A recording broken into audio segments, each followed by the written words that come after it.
ನಮ್ಮ ಪರ್ಮಿಷನ್ ಇಲ್ಲದೆ ಏನು ತೆಗೆದಾಕ್ತೀರಿ ಅಂತ. ಇವಾಗ SIR ನನಗೆ ಓದ್ದವ್ರಿಗೆ ನಿಮಗೆ ನಮಗೆ 10 ಜನಕ್ಕೆ ಆಗುತ್ತೆ. ಇದು ನನ್ನ ಹೋರಾಟ ಅಂತ ಯಾಕೆ ಅನ್ಕೊಳ್ತೀರಿ? ಯಾಕೆ ಬೆಂಗಳೂರು ಸಿಟಿನಲ್ಲಿ ಸ್ಲಮ್ಗಳಲ್ಲಿರೋರು, ದಿನಗೂಲಿ ಮಾಡೋರು, ಅವರೆಲ್ಲರಿಗೂ SIR ಏನು ಅಂತ ಗೊತ್ತಾ? ನಮ್ಮ ಪ್ರಧಾನಿಗಳು ಸ್ವಚ್ಛ ಭಾರತ್ ಅಂತ ಮಾಡಿದ್ರೇನೆ ಸ್ವಚ್ಛ ಭಾರತ್ಗೆ ಖರ್ಚಾಗೋದಕ್ಕಿಂತ ಜಾಸ್ತಿ ಪಬ್ಲಿಸಿಟಿ ಮಾಡಿದ್ದಾರೆ, ಫೋಟೋಗಳು ಹಾಕ್ಕೊಂಡು. ಆ ಕೆಲಸ ಇಲ್ಲಿ ಯಾಕೆ ಮಾಡಿದ್ರು? ಮನೆಯಲ್ಲಿ ಇಲ್ಲದೆ ಇರೋದು ಅಪರಾಧ ಆಗಿದೆಯಾ, ಅಥವಾ ಮನೆ ಚೇಂಜ್ ಮಾಡಿ ಅಡ್ರೆಸ್ ಫಿಲ್ಅಪ್ ಮಾಡದೇ ಇರೋದು ಅಪರಾಧ ಆಗಿದೆಯಾ? ಭಾರತ ದೇಶದ ಸಂವಿಧಾನದಲ್ಲಿ ಯಾರ ಓಟನ್ನ ತೆಗಿಬೇಕಾದ್ರೂ ನೀವು ಅವನಿಗೆ ನೋಟಿಸ್ ಕೊಡಬೇಕು. SIR ನಲ್ಲೇ ಇದೆ, ಅವ್ರು ಕೊಟ್ಟರು ಇದರಲ್ಲೇ ಇದೆ. 6 ಹೊಸ ವೋಟರ್ಸ್ನ ಒಳಗೆ ಕೊಟ್ಟರು. 8 ನೀವು ಮನೆ ಚೇಂಜ್ ಮಾಡಿದ್ರೆ ಹೈಕೋರ್ಟ್ ಅದನ್ನ ಇನ್ಮೇಲೆ ಕೇಸ್ ತೊಗೊಳಗಂತ ಹೇಳಿದ್ರೆ ಅಲ್ಲಿ ಕೊಟ್ಟಿದ್ದೀವಿ. ಈಗ ಅವ್ರು ಇವ್ರನ್ನ ಕರೆಸಿದ್ದಾರೆ, ನೀನು ಯಾಕೆ ಹಿಂಗೆ ಕೊಂಟೆ ಕಂಪ್ಲೇಂಟ್? ಈಗೇನೇ ನಾನು 4 ವೋಟರ್ ID ಇದೆ ಅಂತ. ನಾವು ಅದು ಹೆಂಗೆ ಹೋರಾಟ ಅಂತ ಶುರು ಮಾಡಿದ್ಮೇಲೆ ಅವರಲ್ಲಿ ಇಷ್ಟು ತಪ್ಪುಗಳಾದ್ಮೇಲೆ ನಾವು ಬೇರೆ ಬೇರೆ ಜನಪರ ಹೋರಾಟಗಳನ್ನ ಮಾಡಬೇಕು, 10 ಇಂಟರ್ವ್ಯೂಗಳನ್ನ ಮಾಡಬೇಕು, ಎಲ್ಲ ಕಡೆ ಬರೀಬೇಕು, ಸುಪ್ರೀಂ ಕೋರ್ಟ್ಗೆ ಹೋಗಬೇಕು, ನೋಡೋಣ ಏನಾಗುತ್ತೆ ಅಂತ. ನಮಸ್ಕಾರ, ನಾನು ಗೌರವ ವೀಕ್ಷಕರಿಗೆ ಸ್ವಾಗತ. ನಾನು ರವಿಕುಮಾರ್ ಇಚ್ಚಲಮರ. ಇವತ್ತು ನಮ್ಮ ಜೊತೆ ನಟ, ನಿರ್ದೇಶಕ, ನಿರ್ಮಾಪಕ, ರಂಗಕರ್ಮಿ ಮತ್ತು ಹೋರಾಟಗಾರ ಪ್ರಕಾಶ್ ರಾಜ್ ಅವರು ಇದ್ದಾರೆ. ಅವ್ರನ್ನ ಮಾತನಾಡಿಸ್ತಾ ಹೋಗ್ತೀವಿ. ಸರ್, ನಿಮಗೆ ಕಾರ್ಯಕ್ರಮಕ್ಕೆ ಸ್ವಾಗತ. ಸರ್ ನಮಸ್ಕಾರ. ಪ್ರಕಾಶ್ ರಾಜ್ ಅವರಿದ್ದಾರೆ, ಸಾಕು. ಸರ್, ಇತ್ತೀಚೆಗೆ ಒಂದು ವಿಡಿಯೋ ವೈರಲ್ ಆಯ್ತಿತ್ತು. ನೀವೇ ಒಂದು ಮೈ ಡಿಯರ್ ಫ್ರೆಂಡ್ಸ್ ಅಂತ ಒಂದು ವಿಡಿಯೋ ಮಾಡಿಬಿಟ್ರಿ. ಅದಾದ ನಂತರ ಸಿಕ್ಕಾಪಟ್ಟೆ ವ್ಯಾಪಕವಾಗಿ ಚರ್ಚೆ ಆಯಿತು, ಇಡೀ ದೇಶದಲ್ಲಿ ಚರ್ಚೆ ಆಯಿತು. CEO of Karnataka election commission ಅವರೇ ಬಂದು ಪತ್ರಿಕಾಗೋಷ್ಠಿ ಮಾಡೋ ಥರ ಎಲ್ಲ ಆಯಿತು. ಅದಾದಮೇಲೆ ನೀವೊಂದು ಪತ್ರಿಕಾಗೋಷ್ಠಿ ಮಾಡಿದ್ರಿ. SIR ನಡೀತಾ ಇರೋದು ನಿಮಗೆ ಗೊತ್ತಿತ್ತಲ್ವ ಸರ್? ಆನ್ಲೈನಲ್ಲೂ ಫಿಲ್ ಮಾಡೋಕೆ ಅವಕಾಶ ಇತ್ತಲ್ವ ಸರ್? ಯಾಕೆ ನೀವು ಆನ್ಲೈನಲ್ಲೂ ಫಿಲ್ ಮಾಡಿದೆ, ನೀವು ಈ ರೀತಿ ವಿಡಿಯೋ ಮಾಡಿಬಿಟ್ಟಿದ್ದು ಅಂತ? ಇವಾಗ SIR ಒಂದು 13 ರಾಜ್ಯಗಳು ನಡೆದಿದೆ. SIR ಏನು ಅದು ಬೇಕಾಗಿರೋದನ್ನೇ, ಅದರ ಪ್ರಕ್ರಿಯೆ ಹೇಗಿರಬೇಕು ನೋಡಿ. ಈ ದೇಶದಲ್ಲಿ ಏನಾಗುತ್ತೆ ಅಂದರೆ ಉದ್ದೇಶ ಕರೆಕ್ಟಾಗಿರುತ್ತೆ. SIR ಆಗಬೇಕು, ನಮ್ಮ ಮತದಾರ ಏನಂತ ಗೊತ್ತಾಗಬೇಕು. ಪ್ರಕ್ರಿಯೆ ಏನಾಗ್ತಾ ಇದೆ ಸರಿ. ಇವಾಗ ಆನ್ಲೈನಲ್ಲಿ ಆಗಿದೆ. ನಾನು ಒಂದು ಕಡೆ ಇಲ್ಲದೆ ಇರೋ ನನ್ನ ಕಡೆ ವೋಟ್ ಹಾಕಿದ್ದೀನಿ, ಒಂದು ಅಡ್ರೆಸ್ಸು ಕೊಡಬೇಕು ಅಲ್ವಾ? ಕೊಡ್ತೀವಿ. ನಮ್ಮ ಪರ್ಮಿಷನ್ ಇಲ್ಲದೆ ಹೆಂಗೆ ತೆಗೆದಾಕ್ತೀರಿ ಅಂತ. ಇವಾಗ SIR ನನಗೆ ಓದ್ದವ್ರಿಗೆ ನಿಮಗೆ ನಮಗೆ 10 ಜನಕ್ಕೆ ಆಗುತ್ತೆ. ಇದು ನನ್ನ ಹೋರಾಟ ಅಂತ ಯಾಕೆ ಅನ್ಕೊಳ್ತೀರಿ? ಇವತ್ತು ಕರ್ನಾಟಕದಲ್ಲಿ SIRನ ಪ್ರಕ್ರಿಯೆ ನಡೀತಿದೆ. ಯಾವಾಗ ಬಂದರು, ಯಾವಾಗ ಅನೌನ್ಸ್ ಮಾಡಿದ್ರು, ಎಷ್ಟು ತಿಂಗಳಲ್ಲಿ ಮಾಡ್ತಿದ್ದಾರೆ, ಎಷ್ಟು ಜನ ವೋಟರ್ಸ್ ಇದ್ದಾರೆ? ಇಡೀ ಕರ್ನಾಟಕ ರಾಜ್ಯದಲ್ಲಿ 5.5 ಕೋಟಿ ಮತದಾರರ 5.5 ಕೋಟಿ ಮತದಾರರ ಹತ್ರ ನೀವು 1.5 ತಿಂಗಳಲ್ಲಿ ಮೀಟ್ ಮಾಡೋಕ್ಕಾಗುತ್ತೇನ್ರಿ? ಬಟ್ ಎಲೆಕ್ಷನ್ ಕಮಿಷನ್ ಹೇಳ್ತಾ ಇದೀಲ್ಲ ಸರ್, ನಾವು 100% ಮುಗಿಸಿದೀವಿ ಅಂತ ಹೇಳಿ ಹೇಳ್ತಾರೆ. ಯಾರನ್ನ ಮುಗಿಸಿದ್ದಾರೆ? ಪ್ರಜಾಪ್ರಭುತ್ವವನ್ನು ಮುಗಿಸಿದಾರಾ? ಈ ಪ್ರಕ್ರಿಯೆ ಮುಗಿಸಿದ ಪ್ರಶ್ನೆ ಆಗ್ಬೇಕಲ್ಲ. ಇವಾಗ ಹಳ್ಳಿಗಳಲ್ಲಿ ಇವಾಗ ನೀವೆಲ್ಲ ಗ್ರೌಂಡ್ನಲ್ಲಿ ವರ್ಕ್ ಮಾಡಿದಿರಲ್ವಾ? ಇವಾಗ ನೀವು ವರ್ಕ್ ಮಾಡಿರ್ತೀರಿ. ನಿಮ್ಗಳಿಗೆ ಕರ್ನಾಟಕದ ರೈತರು, ಅಲೆಮಾರಿಗಳು, ಯಾಕೆ ಬೆಂಗಳೂರು ಸಿಟಿನಲ್ಲಿ ಸ್ಲಮ್ಗಳಲ್ಲಿರೋರು, ದಿನಗೂಲಿ ಮಾಡೋರು, ಅವರೆಲ್ಲರಿಗೂ SIR ಏನು ಅಂತ ಗೊತ್ತಾ? ಇಲ್ಲ. ಯಾಕೆ ಗೊತ್ತಾಗಿಲ್ಲ? ಭಾರತ ದೇಶದ ದೌರ್ಭಾಗ್ಯ ಏನಂದ್ರೆ 79ನೇ ವರ್ಷದ ಸ್ವತಂತ್ರ ದಿನದ ಆಚರಣೆ ನಾವು ಮಾಡ್ತಾ ಇದ್ದೀವಿ. ಈ ಹಿಂದಿನ ಸರ್ಕಾರಗಳಲ್ಲಿ, ಈ ಸರ್ಕಾರಗಳಲ್ಲಿ ಎಲ್ಲ ಪ್ರಜೆಗಳಿಗೆ ಮತದಾನದ ಹಕ್ಕಿನ ಮಹತ್ವವನ್ನು ತಿಳಿಸುವ ಕೆಲಸವನ್ನು ಮಾಡಿದಾರ. ಹೆಂಗೆ ನಡೀತಿದೆ ಎಲೆಕ್ಷನ್ಗಳೀಗ? ಒಂದು ರಾಜಕೀಯ ಪ್ರಜ್ಞೆ, ಒಂದು ಮತ ಎಷ್ಟು ಮುಖ್ಯ ಅನ್ನೋದನ್ನು ಮಾಡಿದಾರ, ಅದನ್ನು ಮಾಡಿಲ್ಲ. ಇವಾಗ ಮ್ಯಾಪಿಂಗ್ ಅಂತಾರೆ, 93% ಅಂತಾರೆ. ಒಂದು SIR ಪ್ರಕ್ರಿಯೆ ಹೇಗಾಗಬೇಕು?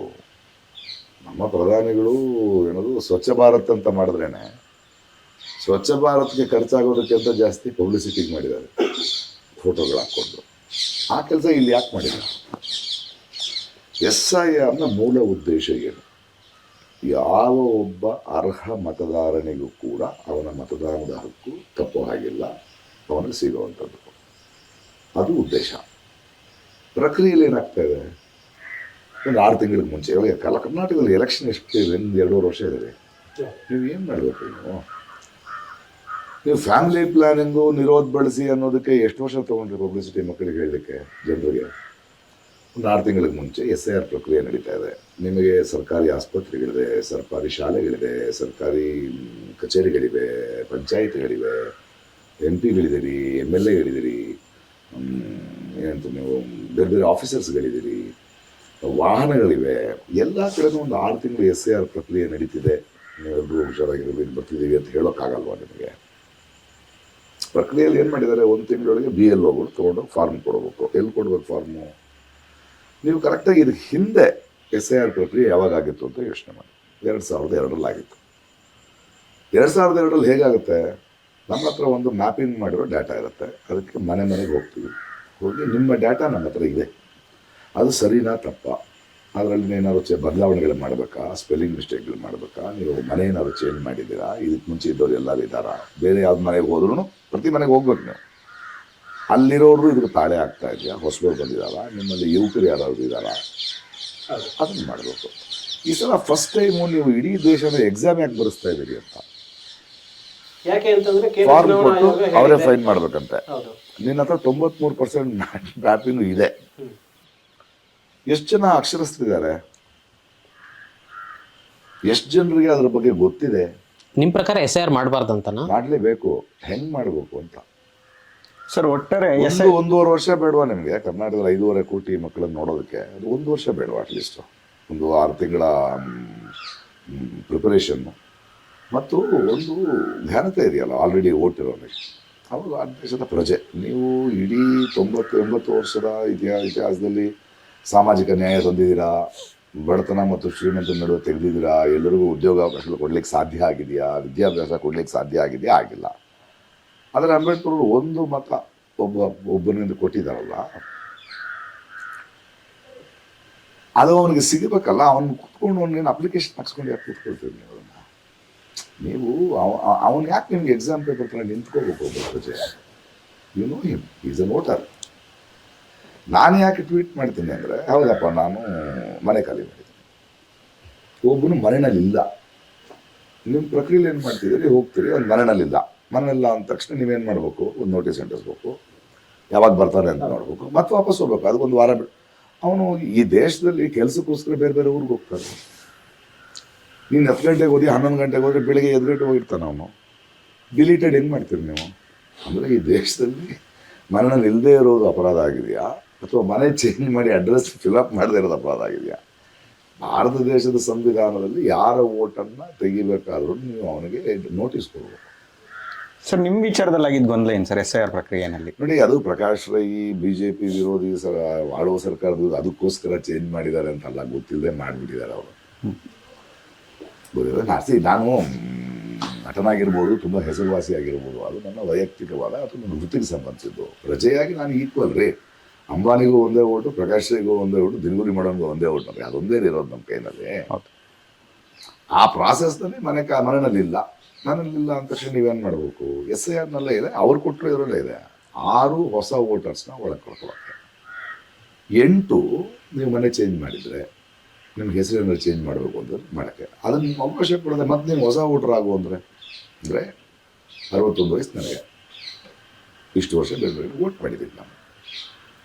ನಾನು ಮನೆ ಬದಲಾಯಿಸಿದ್ದೀನಿ ಅನ್ನೋ ಕಾರಣಕ್ಕೆ, ಬಾಡಿಗೆ ಮನೆಯಿಂದ ಇನ್ನೊಂದು ಬಾಡಿಗೆ ಮನೆಗೆ ಹೋಗಿದ್ದೀನಿ ಅನ್ನೋ ಕಾರಣಕ್ಕೆ ನಿನ್ನ ಓಟನ್ನು ತೆಗೆದು ಹಾಕಲಾಗಿದೆ. ಮತ್ತೆ ನೀನು ಆ ಫಾರ್ಮ್ ಹಾಕಿ ನಿನ್ನ ಇಡೀ ಜಾತಕ ಹೇಳಿ ಬರೋ ತನಕ ನೀನು ವೋಟರ್ ಅಲ್ಲ, ನೀನು ಈ ಭಾರತ ದೇಶದ ಪ್ರಜೆ ಅಲ್ಲ ಅಂದರೆ ಕೋಪ ಬರ್ಬೇಕಾ ಬೇಡ ನನಗೆ? Who are you? ನೀವುಗಳೆಲ್ಲ ಯಾರು?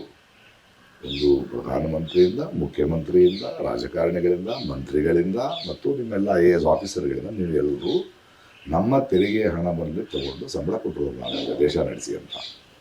ನಮ್ಮನ್ನೇನು ನಿಲ್ಲಿಸ್ತೀರ ನೀವು? ಅಲ್ಲ, ಯಾವ ಆಧಾರದ ಮೇಲೆ ಒಬ್ಬ ಮನೆಯಲ್ಲಿ ಇಲ್ಲ ಅನ್ನೋ ಕಾರಣಕ್ಕೆ, ಅಥವಾ ಮನೆ ಚೇಂಜ್ ಮಾಡಿ ಎಲ್ಲೋಗಿರ್ತಾರೆ, ಪರ್ಮನೆಂಟ್ಲಿ ಶಿಫ್ಟೆಡ್ ಅಂತ ಆಗ್ತಾರೆ. ಪರ್ಮನೆಂಟ್ಲಿ ಚಂದ್ರಯಾನಕ್ಕೆ ಹೋಗಿದ್ದೀವ ನಾವು, ಜೂಪಿಟರ್ ಮಾರ್ಸ್ಗೆ ಏನಾರು ಹೋಗಿದ್ದೀವ ನಾವು, ಭೂಗರ್ಭದಲ್ಲಿರೋ ಹೋಗ್ಬಿಟ್ಟಿದ್ದೀವ ನಾವು, ಭಾರತ ದೇಶ ಬಿಟ್ಟು ಎಲ್ಲರೂ ಹೋಗ್ಬಿಟ್ಟಿದ್ದೀವ ನಾವು. ವಲಸೆಯಲ್ಲಿ ದೇಶ ಬಾಡಿಗೆ ಮನೆಗೆ ಹೋಗ್ತಾರೆ. ಒಂದೇ ಓಟಲ್ಲಿ ಒಂದು ID ಇದೆ ಅನ್ನೋ ಕಾರಣಕ್ಕೆ ಅಲ್ಲೇ ಇರಬೇಕಾ ನಾನು? ಇವೆಲ್ಲ ಮೂಲಭೂತ ಪ್ರಶ್ನೆಗಳು. ನಿಮ್ಗೆ ಏನು ಅನಿಸ್ಬೇಕು ಅಂದರೆ, ನಿಮ್ಮ ಘನತೆಯನ್ನು ಪ್ರಶ್ನಿಸೋದಲ್ವಾ ಅದು? ನೀನು ಆಲ್ರೆಡಿ ವೋಟರ್ಸು, ಇಷ್ಟು ದಿನ ವೋಟ್ ಮಾಡಿ. ಒಂದು 90 ವರ್ಷದ ಮುದುಕನ ಕತೆ ತಗೋ. ಸ್ವತಂತ್ರಕ್ಕೆ ಮುಂಚೆ ಉದ್ದವನವನು ಒಂದು 20 ಸಲ ಒಂದು ಎಲೆಕ್ಷನ್ಗಳಲ್ಲಿ ಅವ್ರು ವೋಟ್ ಹಾಕಿರ್ಬೋದಾ? ವೋಟ್ ಹಾಕಿದರೆ ಅಂದರೆ ಈ ಭಾರತ ದೇಶದಲ್ಲಿ 20 ಸಲ ಬೇಕಾದ ನಾಯಕರನ್ನು ಆರಿಸಿದ. ಅವನು ಆರಿಸುವ ನಾಯಕರುಗಳಿಂದಾಗಿ ಸಾಕಷ್ಟು ಬದಲಾವಣೆಗಳು ಕೆಲಸಗಳಾಗಿವೆ. ಅಷ್ಟು ಪ್ರಬುದ್ಧನಿಗೆ ಅವನು ಮನೆ ಚೇಂಜ್ ಮಾಡಿಬಿಟ್ಟಿದ್ದಾನಪ್ಪ. ಇಲ್ಲ ಬೆಳಿಗ್ಗೆ ವಾಕಿಂಗ್ ಹೋಗ್ಬಿಟ್ಟಿದ್ರಪ್ಪ, ಒಂದು 2 ದಿನ ಏನೋ ಮಗನಿಗೆ ಮೈಸೂರಿಂದ ಹಾಸ್ಪಿಟ್ಲಿಗೆ ಸೇರ್ಕೊಂಡಿದ್ರಪ್ಪ, ಮನೆಯಲ್ಲಿಲ್ಲ ಅವರು, ಡಿಲೀಟೆಡಾ? ಯಾವ ಕಾರಣಕ್ಕೆ ಈ ದೇಶದಲ್ಲಿ ಮನೆಯಲ್ಲಿ ಇರೋಲ್ಲ ಅನ್ನೋದು ನೀವು ಗೊತ್ತಾಗಲ್ವಾ? ಒಬ್ಬಳು ಹೆಣ್ಮಗಳಿದ್ದಾಳೆ, ಇಲ್ಲ ಅವಳು ಹೆರಿಗೆಗೆ ತವ್ರ ಮನೆಗೆ ಹೋಗಿರ್ಬೇಕು, ಡಿಲೀಟ್ ಮಾಡ್ಬಿಡ್ತೀರಾ ಹೆಸರು? ಸರ್ ನೀವು ಫಾರಂ 6 ಯಾಕೆ ಮಾಡ್ತಿದ್ದೀರಿ? ಅಲ್ಲ ಸರ್, ಆ ರೀತಿಯಲ್ಲಿ ಅಕಸ್ಮಾತ್ ತಪ್ಪೋದ್ರೆ ಫಾರಂ 6 ಇದೆಯಲ್ಲ, ನೀವು ಫಾರಂ 6 ಯಾಕೆ ಕೊಡ್ತಿಲ್ಲ? ಫಾರಂ 6 ಯಾರ್ರಿ? ಫಾರಂ 6 ನಾನು ಯಾಕೆ ರಿಫಿಲ್ ಮಾಡಬೇಕು? ಫಾರಂ 6 ಅನ್ನೋದು ಹೊಸ ವೋಟರ್ ಐಡಿಗೆ, ಫಾರಂ 8 ಅನ್ನೋದು ವೋಟರ್ ಐಡಿ ಆಲ್ರೆಡಿ ಇದ್ದವರು ಮನೆ ಚೇಂಜ್ ಮಾಡಿದೀವಿ ಅನ್ನಕ್ಕೆ, ಈ ಸ್ಥಳದಲ್ಲಿ ನಾನು ಇಲ್ಲ ಅನ್ನಕ್ಕೆ.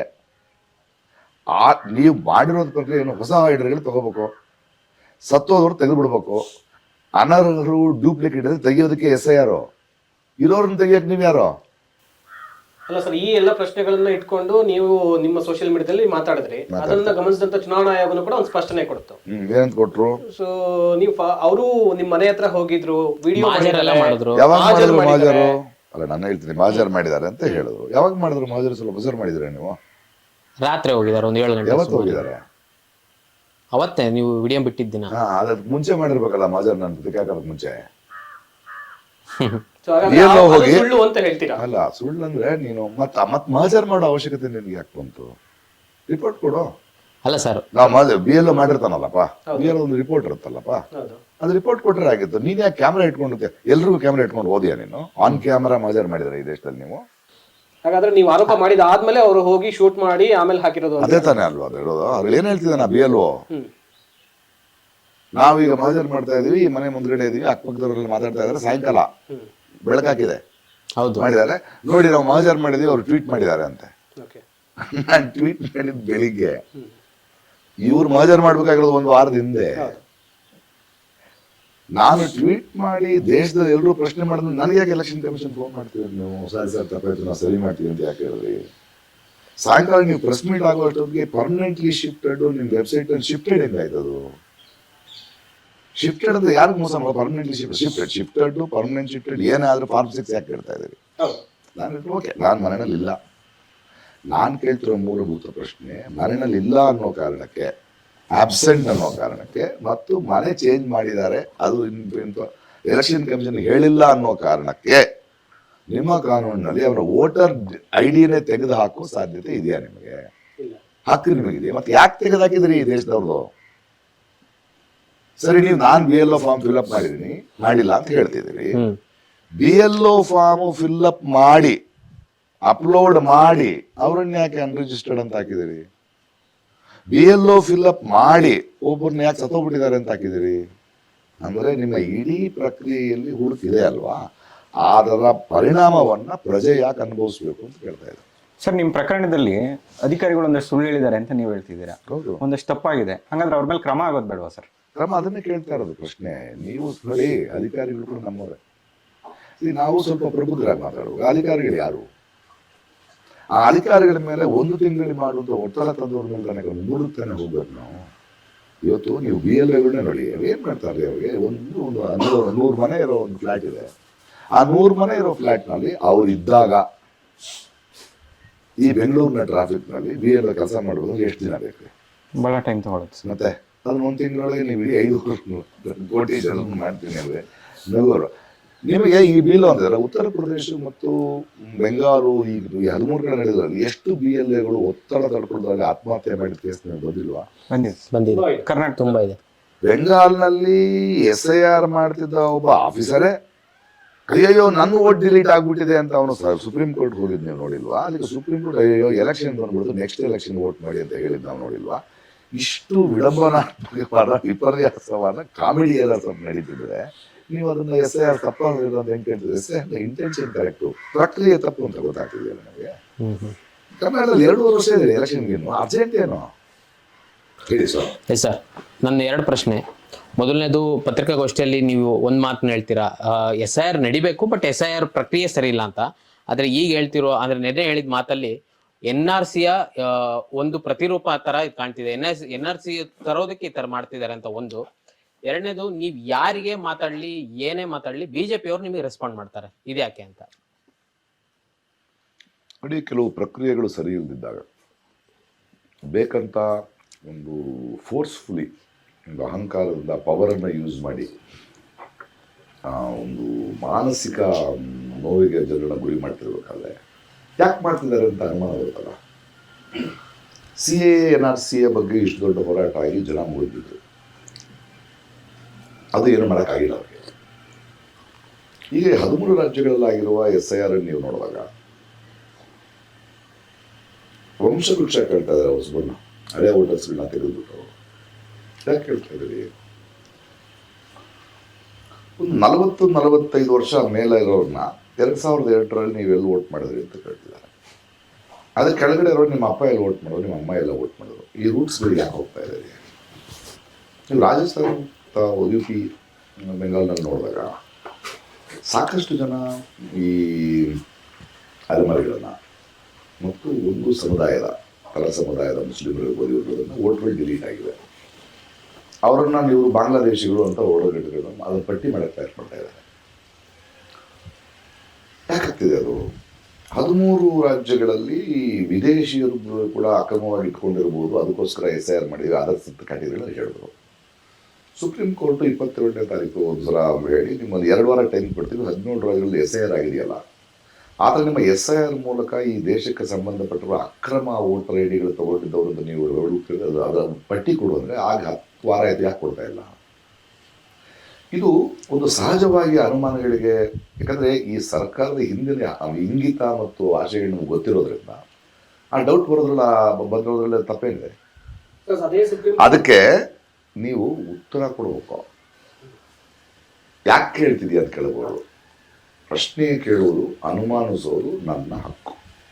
ಉತ್ತರ ಇದ್ದರೆ ಉತ್ತರ ಕೊಡಬೇಕು. 2 ವಾರದಲ್ಲಿ supreme court election commission of ಇಂಡಿಯಾಗೆ ಕೊಡಿ ಅಂತ ಹೇಳಿ ಆದಮೇಲೂ ಕೂಡ 10 ವಾರ ಆದರೂ ನೀವು ಯಾಕೆ ಕೊಟ್ಟಿಲ್ಲ? ಈ ಕರ್ನಾಟಕದಲ್ಲೂ ಕೂಡ ಅದೇ ರೀತಿ ಒಂದು ಪರಿಸ್ಥಿತಿ ಬಂದಿದೆ. 1.8 ಕೋಟಿ ಜನರು ASDDO ಪಟ್ಟಿ ನಿಮ್ಮದು ಹೇಗೆ ಶಿಫ್ಟೆಡ್ ಅಂತ ಇದೆಯೋ ಅದೇ ರೀತಿ 1.8 ಲಕ್ಷದಷ್ಟು ಜನ ASDDO ಪಟ್ಟಿನಲ್ಲಿ ಇದ್ದಾರೆ. ಅವರೆಲ್ಲರೂ ಕೂಡ ಬಹಳ ದೊಡ್ಡ ಆತಂಕದಲ್ಲೂ ಕೂಡ ಇದ್ದಾರೆ. ತಮ್ಮ ಓಟನ್ನ ಮತ್ತೆ ಎನ್ರೋಲ್ ಮಾಡ್ಕೊಡ್ಬೇಕಾಗತ್ತೆ. ಫಾರ್ಮ್ 6 ಎನ್ರೋಲ್ ಮಾಡಿದ್ರೆ ಎನ್ರೋಲ್ ಮಾಡ್ತಾರೆ ಅಂತ ಗ್ಯಾರಂಟಿ ಏನು? ರಿಜೆಕ್ಟ್ ಮಾಡ್ಬೋದು ಅವರು. ಅಂದರೆ ಆಲ್ರೆಡಿ ಒಂದು 5 ಸಲ 10 ಸಲ ವೋಟ್ ಮಾಡೋದು ರಿಜೆಕ್ಟ್ ಮಾಡೋಕ್ಕೆ ಸಾಧ್ಯತೆಗಳಿದೆಯಲ್ಲ. ಅವಾಗ ನೀವು ಇರ್ತೀರಾ, ನಾವಿರ್ತೀವ? ಆ ರಿಜೆಕ್ಷನ್ಗಳು ಎಲ್ಲೋ ಮೂಲೆಯಲ್ಲಿ ನಡೆಯುತ್ತೆ, ಅದು ಪ್ರಚಲಿತಕ್ಕೆ ಬರೋದೇ ಇಲ್ಲ. ನಮ್ಮ ದೇಶದ ಜನ ಬೇಗ ಮರ್ತೋಗ್ಬಿಡ್ತಾರೆ ಅಂತ ಗೊತ್ತಿವ್ರಿಗೆ. ಅನೌನ್ಸ್ ಮಾಡಾಯಿತು, ಅವನೊಬ್ಬನೇ ಹೋರಾಡ್ತಿರ್ತಾನೆ. ಅದಕ್ಕೋಸ್ಕರ ಇದು ನನ್ನ ಸಮಸ್ಯೆ ಅಲ್ಲ, ಎಲ್ಲರ ಸಮಸ್ಯೆ ಅಂತ ನಾವು ಈಗಲೇ ಹೋರಾಡಬೇಕು. ಅರ್ಥ ಆಗ್ತಿದೆಯಾ? ಆಮೇಲೆ BJP ಅವ್ರು ಯಾಕೆ ಬರ್ತಾರೆ ಅಂತ, ಅವ್ರಿಗೆ ನಾನು ಕೆಮ್ಮಿದ್ರೂ ಆ್ಯಂಟಿ ಹಿಂದೂ, ಇಂಡಿಯನ್ ಟೀಮು ಗೆತ್ತು ಅಂತ ಕಂಗ್ರ್ಯಾಚುಲೇಷನ್ಸ್ ಅಂದರೆ ನೀನು ಯಾರ ಆ್ಯಂಟಿ ಹಿಂದೂ ಅಂತ ಅಂದರೆ ಅವ್ರಿಗೆ ಪಾಪ ರಿಫ್ಲೆಕ್ಸ್ ಆಗಿಬಿಟ್ಟಿದೆ. ಅವ್ರಿಗೆ ಮೋದಿ ದೇವರು, BJP ದೇವರು. ನಾನು ಮೋದಿ ಹೆಸರೇ ಹೇಳ್ಬೇಕಾದ್ರೆ ಏನು ಹೇಳಿದ್ರು ನಾನು ಮೋದಿನ ಬೈತೀನಿ ಅಂತ ಕೇಳ್ತಾರೆ ಅವರು. ಅಂದರೆ ನಾನು ಎಲೆಕ್ಷನ್ ಕಮಿಷನ್ನ ಕೇಳಿದ್ರೆ BJPನವ್ರಿಗೆ ಗೊತ್ತು, ಬಹುಶಃ ಅದು ಅವ್ರದ್ದೇ ಇರಬೇಕು ಎಲೆಕ್ಷನ್ ಕಮಿಷನ್. ಅಂದ್ರೆ ಅದು ಕೇಂದ್ರದ ಕೈಗೊಂಬೆ ಆಗುವ. ಹೌದು, ನೀನು ಇಡಿನ ಬೈದ್ರು ಮೋದಿನ ಬೈದಂಗೆ ಅವ್ರಿಗೆ. ಅಂದ್ರೆ ಅವ್ರದೇ ಸಂಸ್ಥೆಗಳು ಅಂತ ಒಂದೇನೋ ಪಾಪ ಅವ್ರ ಸಂಸ್ಥೆಗಳನ್ನ ನಾವು ಕೇಳ್ತೀವಿ. ಅದೆಲ್ಲ ಕಾನ್ಸ್ಟಿಟ್ಯೂಷನಲ್ ಬಾಡಿ ಅಲ್ಲ ಸರ್? ಭಾರತ ದೇಶದಲ್ಲಿ ಪ್ರಜಾಪ್ರಭುತ್ವ ಬರೀ ಎಲೆಕ್ಷನ್ಗೆ ಮಾತ್ರ ಇರೋದು. ಆಗ್ಲೂ ಪಟ್ಟಾಭಿಷೇಕನೇ, ಈಗ ಪ್ರಮಾಣ ವಚನ ಸ್ವೀಕಾರ ಅಷ್ಟೇ. ಆಗ ಸಿಂಹಾಸನ, ಈಗ ಪವರ್ ಇರೋ ಕುರ್ಚಿ ಅಷ್ಟೇ. ಇವ್ರು ಬದಲಾಗಿಲ್ಲ. ಇವರು ಕಾಲಿಗೆ ಬಿದ್ದು ಓಟ್ ಕೇಳೋರ್ಗೆ ಅಷ್ಟೇ. ಅಲ್ಲಿ ತನಕ ಮಾತ್ರ ಪ್ರಜಾಪ್ರಭುತ್ವ. ಸರ್, ಈಗ BJP ಬೆಂಬಲಿಗರು ಇನ್ನೊಂದು ವಾದ, ಮತ್ತೆ ನಿಮ್ಮ ಹೆಸರು ASDDO ಬಂದಾಗ ಅವ್ರ ಸೆಲೆಬ್ರೇಷನ್ ಇದ್ದಿದ್ದು, ನಿಮ್ದು 4-5 ಕಡೆ ಓಟ್ ಇದೆ, ಹಂಗಾಗಿ ಹೋಗಿದೆ, ನೀವು ಒಂದ್ ಕಡೆ ಇಟ್ಕೋಬೇಕು ಓಟ್ನ ಅಂತ ಹೇಳಿ. ಒಂದ್ ಕಡೆ ಯಾವ್ದಾದ್ರು ದೇಶದಲ್ಲಿ ಒಂದ್ ಕಡೆ ನೀವು ಓಟ್ ಲಿಸ್ಟಲ್ಲಿ ಹೆಸರು ಇಟ್ಕೋಬೇಕು. 4-5 ಕಡೆ ಇದ್ರೆ ಒಂದ್ ಕಡೆ ಇಟ್ಕೊಳ್ತೀನಿ. ನಾನು ಇಲ್ದಿದ್ದಾಗ ನಾನು ಒಂದ್ ಕಡೆ ಇಟ್ಕೊಳ್ತೀನಿ. ನಿಮಗೆ ಕೇಸ್ ಕ್ಲಿಯರ್ ಆಗಿ ಎಕ್ಸ್ಪ್ಲೇನ್ ಮಾಡಿದ್ದೀನಿ. 2018ರಲ್ಲಿ ನಾನು ಎಲೆಕ್ಷನ್ ನಿಂತೀನಿ ಅಂತ ಹೇಳಿದೆ. ಆವಾಗ ಒಂದು ಗುಮಾನಿ ಹೊರಡ್ತು, ಪ್ರಕಾಶ್ ರೈ ಅವರಿಗೆ 4-5 ಕಡೆ ಓಟ್ ಇದೆ ಅಂತ. ತೆಲಂಗಾಣದಲ್ಲಿ ಶೂಟ್ ಮಾಡ್ತಾನೆ, ಅಲ್ಲಿ ಶೂಟ್ ಮಾಡ್ತಾನೆ, ಇಲ್ಲಿ ಶೂಟಿಂಗ್. ನಾನು ಈ ಗುಮಾನಿಗಳಿಗೆಲ್ಲ ಉತ್ತರ ಕೊಡಲ್ಲ. ನೀವು ಕರೆಕ್ಟಾಗಿ ನನ್ನ ಸೋಷಿಯಲ್ ಹ್ಯಾಂಡ್ ಫಾಲೋ ಮಾಡ್ತಿದ್ರೆ ಅದು ಡಿಸೆಂಬರ್ 10ನೇ ತಾರೀಕು 2018. ನಾನು ಟ್ವೀಟ್ ಮಾಡಿರ್ತೀನಿ, I don't want to answer to election commission ಕರೀಲಿ, ಇವಾಗ ಕ್ಯಾಂಡಿಡೇಚರ್ಗೆ ಹೋಗ್ತಿದ್ದೀನಲ್ಲ ಸ್ವಾಮಿ ಅಲ್ವಾ, ಕರೆದ್ರು ಜನವರಿಯಲ್ಲಿ, ನೀವು ಕ್ಯಾಂಡಿಡೇಚರ್ ತರ್ತಾ ಇದ್ರಿ ಈ ಥರ ಇದೆ ಅಂತ. ನೋಡಿ ಸ್ವಾಮಿ, ನಾನು ತಮಿಳ್ನಾಡಿನಲ್ಲಿ ಚೆನ್ನೈನಲ್ಲಿ ಒಂದು 20 ವರ್ಷ ಇದ್ದೆ. ಅಲ್ಲಿ ನನಗೆ ಇದೊಂದು ವೋಟರ್ ಐ ಡಿ ಇತ್ತು.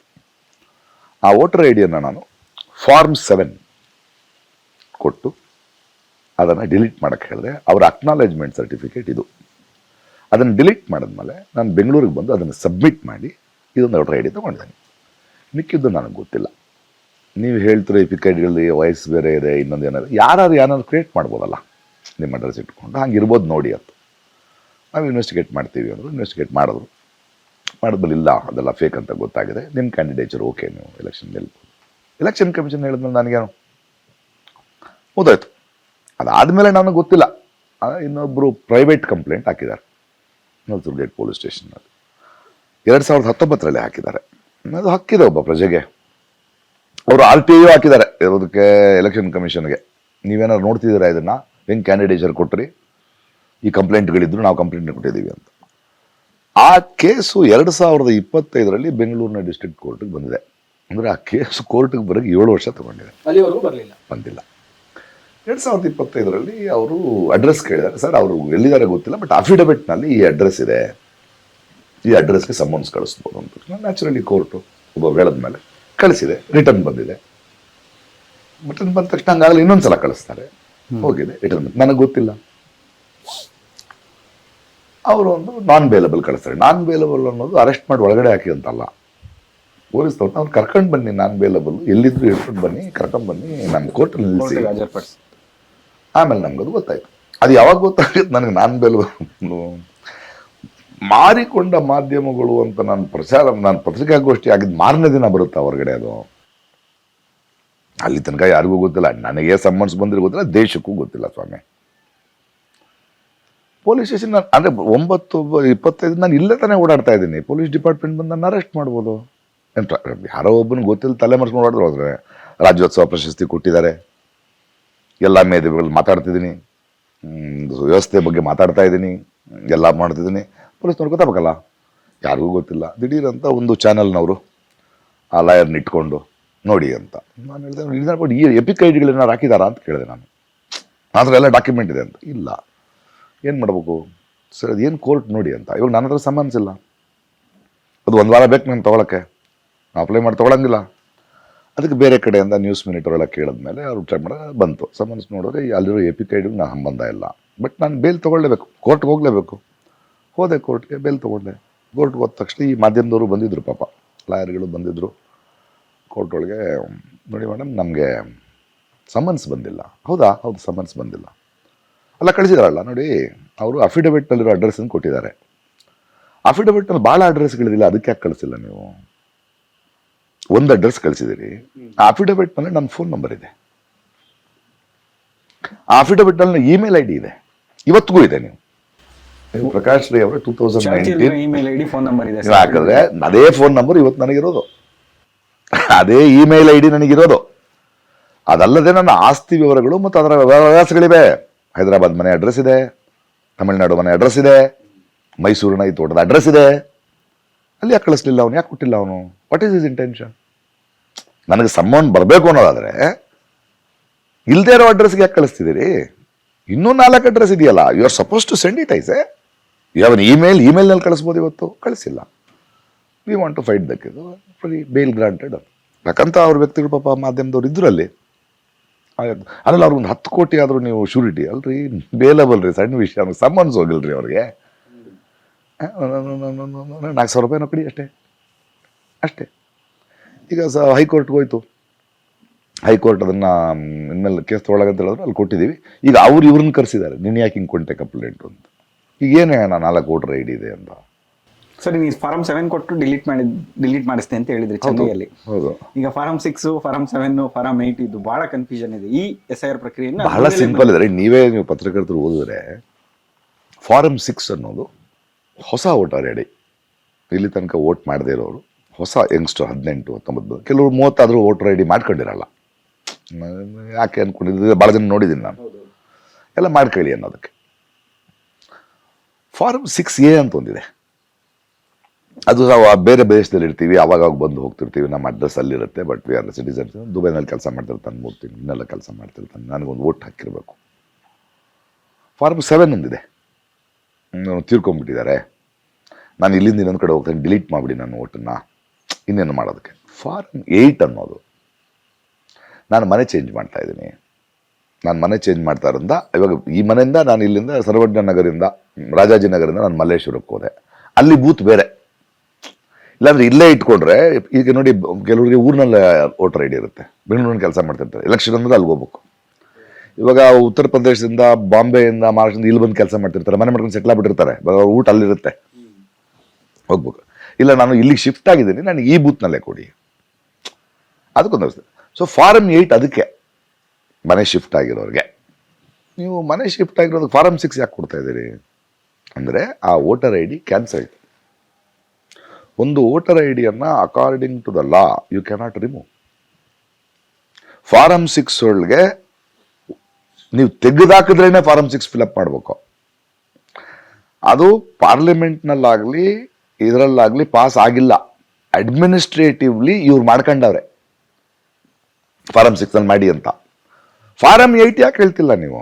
ಅಂದರೆ ಒಂದೊಂದು ಇವಾಗ ನಿಮ್ಮ ಇಡೀ SIRನ ಈ BLO ಪ್ರಕ್ರಿಯೆಯಲ್ಲಿ ಏನು ಗೊತ್ತಾಗಬೇಕು ನಿಮಗೆ, ಇಷ್ಟು ಜನ. ನಾನು ಇನ್ನೊಂದು ಪ್ರಶ್ನೆ ಕೇಳ್ತೀನಿ, ಒಂದು ವೇಳೆ ಎಲ್ಲರೂ ಫಾರಮ್ 6 ಮಾಡಿದ್ರಪ್ಪ, ಒಂದು 3 ವರ್ಷ ಆದಮೇಲೆ ವಿಶ್ವಗುರುನೋ ಈ ದೇಶನೋ 2026ರಲ್ಲಿ ಇಷ್ಟೊಂದು ಹೊಸ ವೋಟರ್ಗಳನ್ನ ಕರ್ಕೊಂಡ್ಬಂದ್ರಿ ಅಂತ ಹೆಮ್ಮೆಯಿಂದ ಹೇಳ್ಕೊಳ್ತೀರ, ತಪ್ಪಲ್ವಾ ಅದು? 18 ವರ್ಷದವನು 85 ವರ್ಷದ ಇಬ್ಬರು ಹೊಸ ವೋಟರ್ಗಳಾಗಿರೋದು. ಆಮೇಲೆ ಆ ಥರದೊಂದು ರಾಂಗ್ ಡೇಟಾಯಿಂದ ನೀವು ನಾಳೆ ಒಂದು ಪಾರ್ಲಿಮೆಂಟ್ನಲ್ಲಿ ಯಾವುದೋ ಒಂದು ದೊಡ್ಡ ಕಾರ್ಯಕ್ರಮಕ್ಕೋಸ್ಕರ ನೀವು ಸ್ಯಾಂಕ್ಷನ್ ಮಾಡಬೇಕಾದ್ರೆ, ಹೊಸ ವೋಟರ್ಗಳಿಗೋಸ್ಕರ ಇದನ್ನು ಮಾಡ್ತಿದ್ದೀವಿ ಅಂದಾಗ 18 ವರ್ಷದವರು ಇಷ್ಟು ಜನ ಬಂದಿದ್ರು ಅಂತ ಡಾಟಾನೇ ರಾಂಗ್ ಇದೆ ರೀ. ಸರ್, ಸುಪ್ರೀಂ ಕೋರ್ಟ್ಗೆ ಒಂದು ಅರ್ಜಿ ಹೋಗುತ್ತೆ, ಈ SIR ಪ್ರೋಸೆಸ್ ಅನ್ನ ನಡೆಸೋದಕ್ಕೆ ಚುನಾವಣಾ ಆಯೋಗಕ್ಕೆ ಅಥವಾ ಅದರ ಮೀಟಿಂಗ್ ನ ರೆಸಲ್ಯೂಷನ್ ಕಾಪಿಯನ್ನ ಸಬ್ಮಿಟ್ ಮಾಡಿ ಅಂತೇಳಿ ಒಂದು ಅರ್ಜಿ ಹೋಗುತ್ತೆ. ಇದುವರೆಗೂ ಕೂಡ ಚುನಾವಣಾ ಆಯೋಗ ಆ ಕಾಪಿಯನ್ನ, ನೀವೊಂದು ಸ್ವಲ್ಪ ಹಿಂದೆ ಯೋಚನೆ ಮಾಡಬೇಕು. ನಾನು ಯಾವಾಗಲೂ ಮೂಲಕ್ಕೆ ಹೋಗ್ತೀನಿ. ಚುನಾವಣಾ ಆಯೋಗದ ಮುಖ್ಯಸ್ಥರೀಗ ಜ್ಞಾನೇಶ್ ಕುಮಾರ್, ಅದು ಬಹಳ ಇಂಪಾರ್ಟೆಂಟ್ ಆದ ಪೋಸ್ಟ್. ಅದರ ಎಲೆಕ್ಷನ್ ಆ ಸ್ಥಳಕ್ಕೆ ವೋಟ್ ಸೆಲೆಕ್ಟ್ ಮಾಡೋ ಪ್ರಾಸೆಸ್ ಹೇಗಿತ್ತು? ಆಡಳಿತ ಪಕ್ಷದ ಇಬ್ರು, ವಿರೋಧ ಪಕ್ಷದ ಒಬ್ರು, ಸುಪ್ರೀಂ ಕೋರ್ಟ್ ನ ಚೀಫ್ ಜಸ್ಟಿಸ್. ಬಟ್ ಇವ್ರು ಪಾರ್ಲಿಮೆಂಟ್ ನಲ್ಲಿ ಒಂದು ರೂಲ್ ತಗೊಂಡ್ಬರ್ತಾರೆ, ಚೀಫ್ ಜಸ್ಟಿಸ್ ಬೇಕಾಗಿಲ್ಲ, ಆಳೋ ಪಕ್ಷದಲ್ಲಿ ಇಬ್ರು ಇರೋಂಥ. ಈ ಜ್ಞಾನೇಶ್ ಕುಮಾರ್ ಸೆಲೆಕ್ಟ್ ಆಗಿರೋದು ಪಾಪ ಆಪೋಸಿಷನ್ ನಿಂದ 1 ವೋಟು ರಾಹುಲ್ ಗಾಂಧಿದು, ರೂಲಿಂಗ್ ಪಾರ್ಟಿಯಿಂದ 2 ವೋಟು ಮೋದಿ ಮತ್ತು ಶಾದು. ಮೆಜಾರಿಟಿ ಯಾರಪ್ಪ? 2 ಅಲ್ಲನಪ್ಪ. ಯಾರು ಕೆಲಸ ಮಾಡ್ತಾನಪ್ಪ ಅವನು? ಮೆಜಾರಿಟಿ ಪರವಾಗಿ ಅದಕ್ಕೆ ಕೆಲಸ ಮಾಡ್ತಾನೆ. ಅಲ್ಲ, ನಾವು ತಮಾಷೆ ಮಾಡ್ಕೊಂಡು ನೋಡ್ತಾ ಇದೀವಿ, ಕಬಡ್ಡಿ ಮ್ಯಾಚ್ ನೋಡ್ತಾ ಇದೀವಿ, ಅರ್ಥ ಮಾಡ್ಕೋಬೇಕ್ರಿ ರಾಜಕೀಯನ, ಅವರ ಇಂಟೆನ್ಷನ್ನ. ಆ ಚುನಾವಣಾ ಅಧಿಕಾರಿಯ ಆಯ್ಕೆಯ ಪ್ರಕ್ರಿಯೆಯಲ್ಲಿಯೇ ಪ್ರಜಾಪ್ರಭುತ್ವ ಇಲ್ದಿದ್ರೆ ಏನಾಗುತ್ತೆ? ಅದು ಕೆಳಗೆ ಬರ್ತಾ ಇರುತ್ತೆ.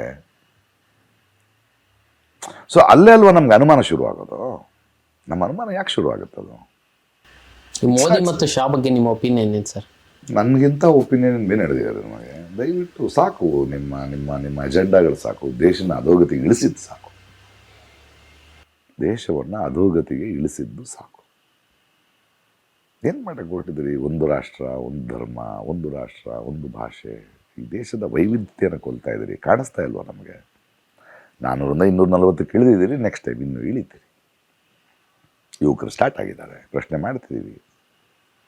ಏನದು ದಿಮಾಗಿ ನಕ್ಸಲೈಟ್ ನೋಡಿ. ಒಂದು ಸ್ವತಂತ್ರ ದಿನಾಚರಣೆಯ ಭಾಷೆಯಲ್ಲಿ ಒಂದು ದೇಶದ ಪ್ರಧಾನಿ ತನ್ನನ್ನು ವಿರೋಧಿಸುವವರಿಗೆ ನಾಮಕರಣ ಮಾಡುವುದರಲ್ಲಿ ನಿರತನಾದರೆ ಅದಕ್ಕಿಂತ ಒಂದು ಟ್ರಾಜಿಡಿ ಈ ದೇಶದಲ್ಲಿ ಸಾಧ್ಯನೇನ್ರಿ? ಏನು ಹೇಳ್ತಾರೆ ಅವರು? ಇದಕ್ಕೆ ಮುಂಚೆ ನಕ್ಸಲೈಟ್ಗಳಿದ್ದರು, ಅವರಲ್ಲಿ ಇವರಲ್ಲಿ ಆಯುಧಗಳಿತ್ತು, ಈಗ ತಲೆ ಇದೆ ಅಂತ ಇದ್ದಾರೆ. ಅಂದರೆ ತಲೆ ಇಲ್ಲದ ಬೇವಕೂಫ್ ಅಂಧಭಕ್ತರು ಬೇಕಾ ಇವರಿಗೆ? ಪ್ರಶ್ನೆ ಮಾಡೋ ಯಂಗ್ಸ್ಟರ್ಸ್ ಆದರೆ ಅವ್ರು ಇಂಡೈರೆಕ್ಟಾಗಿ ಹೇಳ್ತಿರೋದೇನು? ಇವತ್ತಿನ ಜೆನ್ಜಿಯ ಹೋರಾಟದ ಹುಡುಗರು ದಾರಿ ತಪ್ಪಿಸ್ತಿದ್ದಾರೆ. ಯಾರು ತಪ್ಪಿಸ್ತಿದ್ದಾರೆ ದಾರಿ?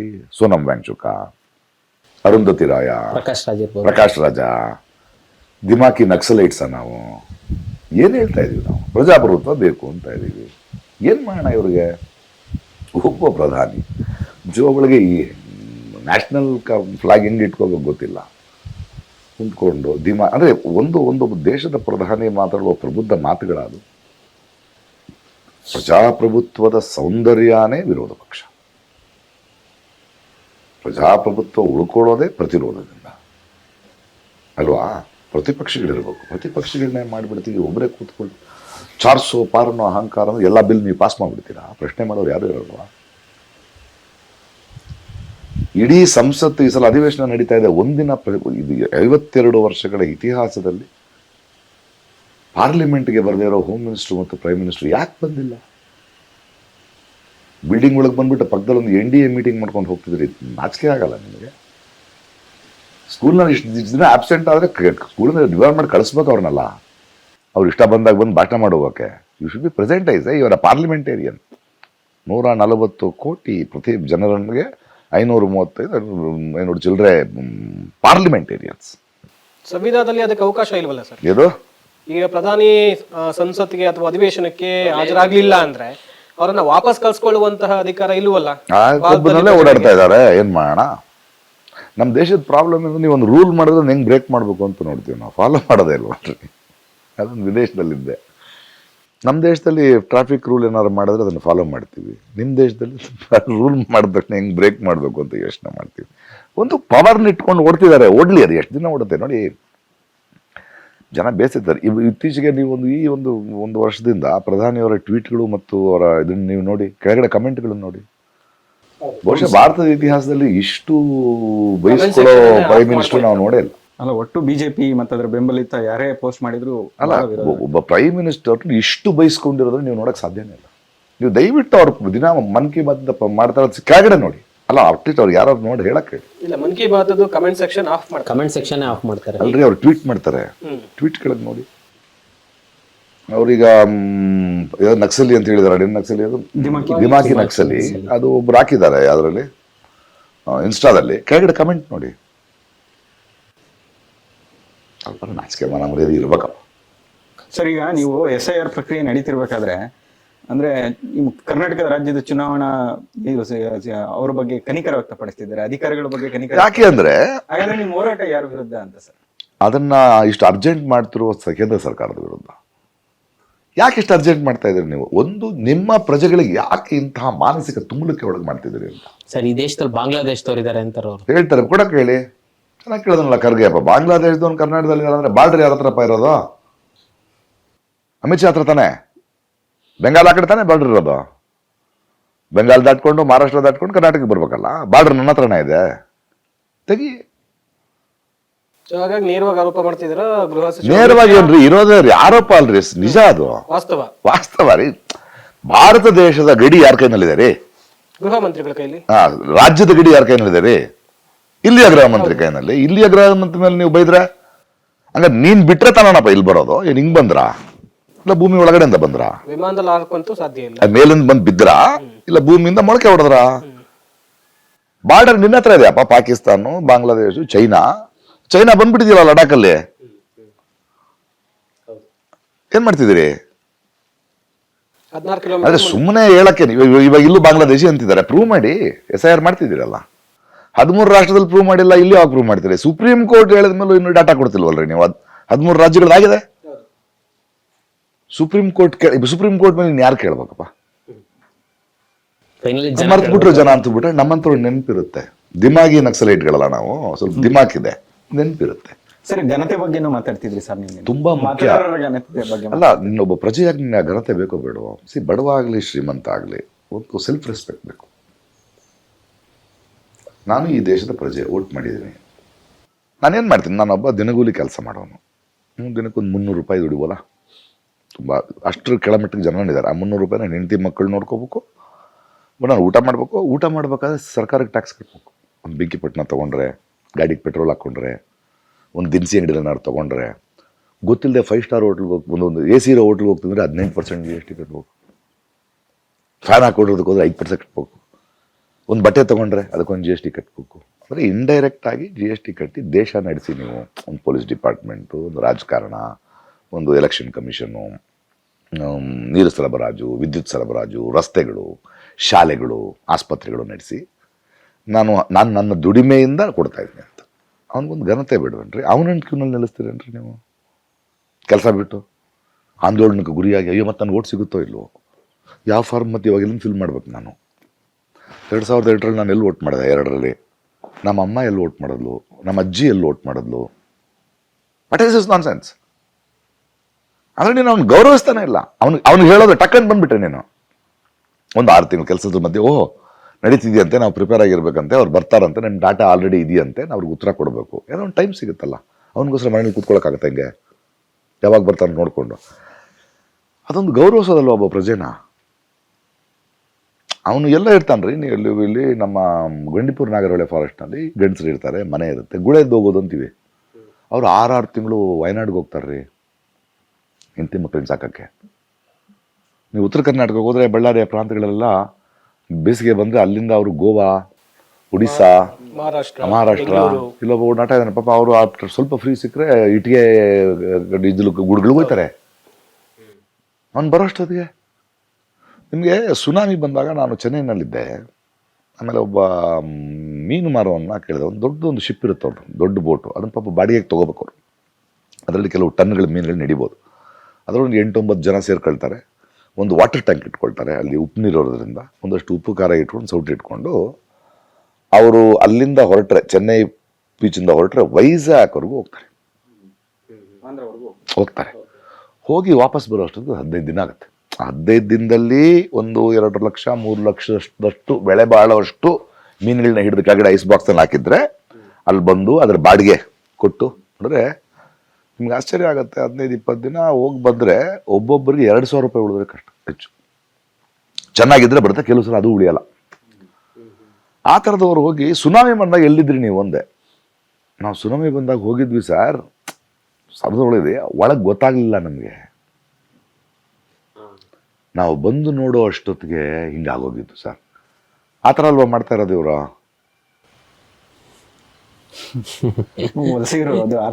ಅದೇತಲ್ವಾ ಅವ್ರ ಮನುಷ್ಯರಲ್ವಾ ಅವರು? ಬಂದ ತಕ್ಷಣ ವೋಟರ್ ID ಇಲ್ಲ ನಿಂದು, ಯಾಕೆ ಹೋಗಿದ್ದೆ? ಎಲ್ಲಿ ಹೋಗಿದ್ದೆ? ಯಾಕೆ ಹೋಗಿದ್ದೆ ನಾನು? ಓಡೋಗಿದ್ನಾ? ಕಳ್ತನ ಮಾಡಕ್ ಹೋಗಿದ್ನಾ? ಹೊಟ್ಟೆ ಪಾಡಿಗೆ ಹೋಗಿದ್ದೆ ಸ್ವಾಮಿ. ಮತ್ತೆ ಟ್ಯಾಕ್ಸ್ ಕಟ್ಬೇಕು ನಾನು ನಿಂಗೆ. ಸೊ ನಾನೇನು ಹೇಳ್ತೀನಿ, ಒಂದು ಘನತೆ ಬೇಡವಾ? ರೋಲ್ ಬ್ಯಾಕ್ ಅಂತ ಮಾಡಿದ್ರು. ಆ ರೋಲ್ ಬ್ಯಾಕ್ನ ನೀವು ಕರ್ನಾಟಕದ ಮೂಲೆ ಮೂಲೆಗಳಿಗೆ ಹಳ್ಳಿಗೆಲ್ಲ ತಲುಪಿಸಿದ್ರ? ಅನೌನ್ಸ್ ಮಾಡಿಬಿಟ್ರಿ ನೀವು, ನಮ್ಗೆಲ್ಲ ಹೋರಾಟಗಾರರು ಹೋರಾಟ ಮಾಡಿದ್ರಿಂದ ಒಂದು ಸ್ವಲ್ಪ ಮಾಡೋರಲ್ಲ, 2.5 ಲಕ್ಷ ಜನ ರೋಲ್ ಬ್ಯಾಕ್ ಮಾಡ್ಕೊಂಡ್ರು. ಅದರಲ್ಲಿ 80% ಬೆಂಗಳೂರಿನವರು, ಓದಿರೋರು, ಸಿಟಿ ಗೊತ್ತಾಯ್ತು. ಹಳ್ಳಿಗಳು, ಟ್ರೈಬಲ್ಸು ಏನು ಮಾಡ್ತಾರೆ? ನನ್ನ ಕೆಲಸದ ನೀವೇನು ನೋಡಿ, ಶ್ರೀರಂಗಪಟ್ಟಣ ಮೂರನೇ ಹಳ್ಳಿಗಳು ಸುಧಮ್ಮ ಅಂತ ಒಬ್ಳಿದಾಳೆ, ಕೆಲಸ ಮಾಡ್ಕೊಂಡ್ರವಳು. ಅವಳಿಗೆ ಬಂದಿಲ್ಲ, ಬಿಟ್ಲು ಅಷ್ಟೇ. ಅವಳು ಇನ್ಮೇಲೆ ವೋಟರ್ ಅಲ್ಲ. ಆಕೆಗೆ SIR ನಡೀತಿದೆ ಅಂತ ಗೊತ್ತಿಲ್ಲ, ಅಪ್ಲಿಕೇಶನ್ ಬಂದಿಲ್ಲ ಅಂತ ಬರೆದು ಬಿಟ್ಟಿದ್ದಾರೆ. ಅವಳು ಇವಾಗ DRD ಚೆಕ್ ಮಾಡ್ಬೇಕು. ಅವಳು ಚೆಕ್ ಮಾಡೋ ಸಾಧ್ಯತೆ ಇಲ್ಲ. ಆಮೇಲೆ ಏನೋ ಕರಿತೀರಿ, ಓಟ್ ಇಲ್ಲ. ಹೋಗಿ ಅದ್ರದ್ದು ಏನಿದೆ, ಓಟ್ ಇಲ್ದಿದ್ರೆ ಏನಿದೆ? ಅದೇನು ದುಡ್ಡು ಬರ್ತದ, ಕಾಸು ಬರ್ತದ? ಅಂದರೆ ಏನದು ನಿಮ್ಮ ಆಶಯ ಏನಿತ್ತು? ಕಟ್ಟ ಕಡೆಯ ಮತದಾರನಿಗೂ ಕೂಡ ಮತದಾನದ ಹಕ್ಕು ತಲುಪಿಸುವ ಮತ್ತು ಅದನ್ನು ಸಾಧ್ಯವಾಗಿಸುವ ನಿಮ್ಮ ಪ್ರಕ್ರಿಯೆಯಲ್ಲಿಯೇ ಮನುಷ್ಯತ್ವ ಇಲ್ದಿದ್ರೆ, ನಿಮ್ಮ ಪ್ರಕೃತಿಯಲ್ಲಿಯೇ ಒಬ್ಬ ಪ್ರಜೆಯ ಘನತೆಯ ಬಗ್ಗೆ ಗೌರವ ಇಲ್ದಿದ್ರೆ ಅವನಿಗೆ ತೊಂದರೆ ಕೊಡ್ದಂಗೆ ನಡೆಸ್ಬೇಕಲ್ರಿ ನೀವು. ಆಫೀಸರ್ಸು ಸಂಬಳ ಎಲ್ಲ ಕೊಟ್ಟಿದ್ದೇವೆ, 6 ತಿಂಗಳು ತಗೊಳ್ಳಿ, ಯಾಕೆ ಒತ್ತಾಯ ಮಾಡ್ತೀರಿ? ತೆಗೆದಾಕ್ಬಿಟ್ಟು ನೀನಾಗಿ ಬಂದು ಅಪ್ಲಿಕೇಶನ್ ಫಾರ್ಮ್ ತಗೊಂಡು ಬಾ ಅಂತ ತೆಗೆದಾಕಾಯ್ತು. ಮನೆಯಲ್ಲಿ ಇಲ್ವಾ? ತೆಗೆದಾಕ್ಬಿಟ್ಟೆ. ಮನೆ ಚೇಂಜ್ ಮಾಡಿದ್ಯಾ? ತೆಗೆದಾಕಾಯ್ತು. ಫಾರಮ್ ಫಿಲ್ಅಪ್ ಮಾಡಿದ್ದೀವಿ, ಅಪ್ಲೋಡ್ ಆಗಿಲ್ಲ, ತೆಗೆದಾಕಾಯ್ತು. ಅಪ್ಲೋಡ್ ಆಗಿಲ್ಲ, ತೆಗೆದಾಕಾಯ್ತು. ಇಲ್ಲ ಫಾರ್ಮ್ ಫಿಲ್ ಮಾಡಿದ್ದೀವಿ, ನಮ್ಮ ತಂದೆಯವ್ರನ್ನ ತೀರ್ಕೊಂಡ್ಬಿಟ್ಟಿದ್ದೀರಿ ಅಂತ ಹೇಳ್ಬಿಟ್ಟಿದ್ದೀರಿ ನೀವು, ಅದೇನೋ ಮಿಸ್ಟೇಕ್ ಆಗಿದೆ, ಬಟ್ ತೆಗೆದಾಕಾಯ್ತು. ಮತ್ತೆ ಪ್ರೂವ್ ಮಾಡೋ ಸತ್ ಬದುಕಿದೆಯಾ ಅಂತ.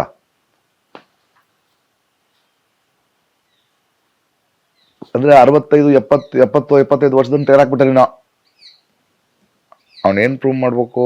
2008 ಎಲ್ಲಿ ವೋಟ್ ಮಾಡಿದೆ ಅಂತ ಪ್ರೂವ್ ಮಾಡ್ಬೇಕು ಮುದ್ಗ. ಸರ್, ಇದರಿಂದ ಒಂದು ಪೊಲಿಟಿಕಲ್ ಆಂಗಲ್ ಇದೆ.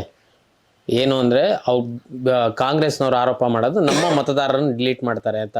ನೋಡ್ರಿ, ರಾಜಕಾರಣಿಗಳ ಮಾತು ಯಾಕೆ ಕೇಳ್ತೀರಿ ನೀವು?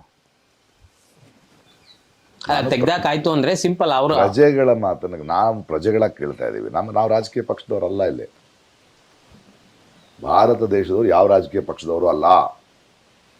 ಪ್ರಜೆಗಳು ನಮ್ಗೆ ಇಷ್ಟ ಇದ್ದಾಗ ತೆಗಿತೀವಿ, ಇಷ್ಟಾಗ ಗಳಿಸ್ತೀವಿ, ಇಷ್ಟ ಇವ್ನಿಗೆ ಓಟ್ ಹಾಕ್ತೀವಿ, ಇವ್ನಿಗೆ ಓಟ್ ಹಾಕ್ತೀವಿ, ಇಷ್ಟ ಇವ್ನಿಗೆ ಓಟ್ ಹಾಕಿ ಬೇಜಾರಾದ್ರೆ ಇವ್ನಿಗೆ ಇಳಿಸ್ತೀವಿ. ಒಂದು ಸರ್ಕಾರ ಗೆದ್ದ ತಕ್ಷಣ ಇಡೀ ಕರ್ನಾಟಕ ಕಾಂಗ್ರೆಸ್ ಅಲ್ಲ, ಅಥವಾ ದೇಶವನ್ನು ಬಿಜೆಪಿ ಗೆದ್ದ ತಕ್ಷಣ ಇಡೀ ದೇಶ ಬಿಜೆಪಿ ಅಲ್ಲ. 33% ಅಷ್ಟೇ ನೀವು, ಇನ್ನು 76% ನೀವು ಬೇಡ. ಅದು ಓಟ್ ಮಾಡಿರೋರಲ್ಲಿ 33% ನೀವು, ಇನ್ನು 45% ಈ ದೇಶದಲ್ಲಿ ಓಟೇ ಮಾಡಲ್ಲ ಅಂತ ಕುಂತವ್ರೆ. ಎಷ್ಟು 55% ಓಟ್ ಮಾಡ್ತಾರೆ. ಸೊ ನಾನೇ ಹೇಳ್ತಿರೋದು, ಒಬ್ಬ ಪ್ರಜೆಯ ಬಗ್ಗೆ, ನಿಮ್ಮ ಪ್ರಜೆಯ ಬಗ್ಗೆ, ನಿನ್ನ ದೇಶದ ಪ್ರಜೆಯ ಬಗ್ಗೆ, ಅವನ ತೆರಿಗೆಯ ಹಣದಿಂದ ಬದುಕುತ್ತಿರುವ ನೀನು, ನಿನ್ನ ಕೆಲಸ, ನಿನ್ನ IAS ಅಕಾಡೆಮಿಗಳು, ನಿಮ್ಮ ಪೊಲೀಸ್ ಅಕಾಡೆಮಿಗಳು ಎಲ್ಲವೂ ನಮ್ಮ ದುಡ್ಡ್ರಿ. ಮೆಡಿಕಲ್ ಕಾಲೇಜುಗಳು, ಸರ್ಕಾರಿ ಬ್ಯಾಂಕ್ಗಳು, ಹುದ್ದೆಗಳಿಗೆಲ್ಲ ನಾವು ನಮ್ಮ ಟ್ಯಾಕ್ಸಿಂದ ಕೊಡ್ತಾ ದೇಶ ನೋಡ್ಕೊಳ್ಳಿ ಅಂತ. ನೀವು ಅವನಿಗೆ ಘನತೆ ಕೊಡದೇ ಇದ್ರೆ, ಅವನನ್ನೇ ಲೈನಲ್ಲಿ ನಿಲ್ಸ್ಕೊಂಡು ಎಕ್ಸಾಮ್ ಬರೆಯಕ್ಕೆ ಶುರು ಮಾಡಿದ್ರೆ, ಅಂದರೆ ಜಸ್ಟ್ ಬಿಕಾಸ್ ಅವ್ನ ಮನೆಯಲ್ಲಿಲ್ಲ ಅಂತ ಇನ್ನೊಂದು ದಿನ ಹೋಗದೆ, ಅವನು ಯಾಕೆ ಮನೇಲಿಲ್ಲ ಅಂತ ಅವನನ್ನು ಯೋಚನೆ ಮಾಡದೆ ಹೆಂಗೆ ತೆಗೆದಾಕ್ತಿರ್ರಿ? ಮನೇಲಿ ಇದ್ದವ್ರಿಗೇನೋ ಓಕೆ ಅಂತೆ ಫಿಲಪ್ ಮಾಡಿಬಿಟ್ರೆ, ನೀವೇನು 6 ಫಾರ್ಮ್ ಫಿಲ್ ಮಾಡಲ್ಲ, ನಿಮ್ಮದು ಓಕೆ. ಮನೇಲಿ ಇಲ್ಲ ಸ್ವಾಮಿ, ಅಷ್ಟೇ, ಕಳ್ತನಕ್ಕೆ ಹೋಗಿಲ್ಲ, ಕೊಲೆ ಮಾಡಿಲ್ಲ, ದೇಶದ್ರೋಹದ ಕೆಲಸ ಮಾಡಿಲ್ಲ, ಹೊಟ್ಟೆ ಪಾಡಿಗೆ ಹೊರಗಡೆ ಹೋಗಿದ್ದೀನಿ ರೀ, ಮೈ ಸರಿ ಇಲ್ಲ, ಹಾಸ್ಪಿಟ್ಲ್ ಅಡ್ಮಿಟ್ ಆಗಿದ್ದೆ ರೀ, ಹೆರಿಗೆಗೆ ತವ್ರ ಮನೆಗೆ ಹೋಗಿದ್ದೆ ರೀ, ಬಾಂಬೆನಲ್ಲಿ ಕೆಲ್ಸಕ್ಕೆ ಹೋಗಿದ್ದೆ ರೀ, ಪಕ್ಕದ ಮನೆ ಫ್ರೆಂಡಿಗೆ ಹೋಗಿದ್ದೆ ರೀ, ಇಲ್ಲ ನಾನು ಫಿಲ್ಮ್ ನೋಡಕ್ಕೆ ಹೋಗಿದ್ದೆ ರೀ, ನೀವು ಬಂದಾಗ ನಾನು ಇರಲಿಲ್ಲ, ವಾಕಿಂಗ್ ಹೋಗಿದ್ದರೆ ಇಲ್ಲ, ಅದು ಅಲ್ಲ, ನೀನು ಬಂದಾಗ ನಾನು ಇಲ್ದಿದ್ರೆ ನೀನು ತೆಗೆದಾಕ್ಬಿಡ್ತೀಯಾ? ಅಂದರೆ ನಾವು ಪ್ರಜೆಗಳಂದ್ರೆ ಯು ಡೋಂಟ್ ರೆಸ್ಪೆಕ್ಟ್ ಮೀ. ಅದಾದ್ಮೇಲೆ ಏನು ಮೆಂಟಲ್ ಟಾರ್ಚರು? ಈಗೆಲ್ಲ ಫಾರ್ಮ್ ಹುಡುಕ್ಬೇಕು ನಾನು, ಫಾರ್ಮ್ ಹುಡುಕ್ಬಿಟ್ಟು ನೀನು ಬರಲ್ಲ, ನಾನು ಬರ್ಬೇಕು ನಿನ್ನ ಹತ್ರ. ಈಗ ಎಲ್ಲೆಗೂ ಚಾನಲ್ ಕೂತ್ಕೊಂಡಿರ್ತೀರಿ ನೀವು, ನಾನು ಬರಬೇಕು, ನಾನು ಬಂದ್ಬಿಟ್ಟು ಏನೇನು ಫಾರ್ಮ್ ಫಿಲಪ್ ಮಾಡ್ಬೇಕು ಸರ್? SSLC ಸರ್ಟಿಫಿಕೇಟ್ ಸರ್ ಮರ್ತೋಗ್ಬಿಟ್ಟಿನಿ, ಆಮೇಲೆ ಬೇರೆ ಏನಿದೆ, ಆಧಾರ್ ನಾಟ್ ಅಕ್ಸೆಪ್ಟೆಡ್ದು ಅದಿದೆಯಾ, ಅದು ಓಕೆ. ಆಮೇಲೆ ಇದು ನಿಮ್ಮ ತಂದೆ ಯಾವಾಗ ಮಾಡಿದ್ರು, ನಿಮ್ಮ ತಂದೆ ಹೆಸರೇನು, ತಾಯಿ ಹೆಸರೇನು, ಅವರೇ ಲೋಟ್ ಮಾಡಿದ್ರು, ಇವರೇ ಲೋಟ್ ಮಾಡಿದ್ರು.